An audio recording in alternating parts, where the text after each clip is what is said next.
Antonio, su, da bravo. Vai a lavarti le mani prima di metterti a tavola. Ma chi sei come comare? Tu non sei mamma mia, sei una femmina qualunque.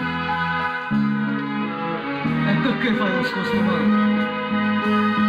Questa signora femmina qualunque, come tu dici solamente un angelo, Irene nelle casciotte dell'agrame, quando restaste sola insieme a me.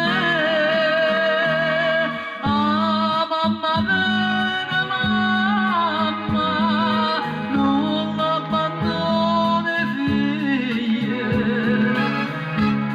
Quando si fanno sbagli, salta saper sbagliare.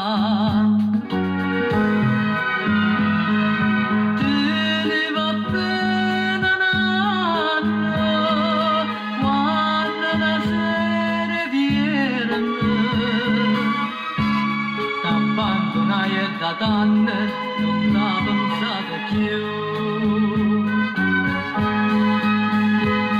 È solo questa femmina qualunque, avete pure te malata e fragile, e io però non te mamma, ma è stata cresciuta, è stata soffrendo insieme a me. E mo che fa chiagna? Io non volevo, ma tu mi hai costretto. Perdonami papà, sono un grata, io non sapevo niente.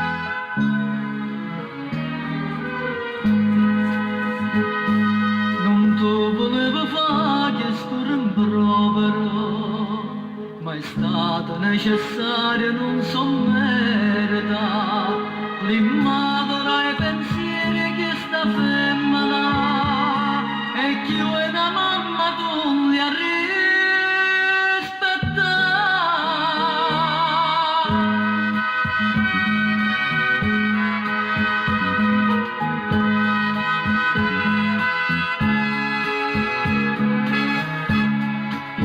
se fanno sbagli, sappia saper sbagliare. Te ne va bene nanne, quando la sera viene, t'abbandonai da tanto, non t'ha pensato più. Solo questa femmina qualunque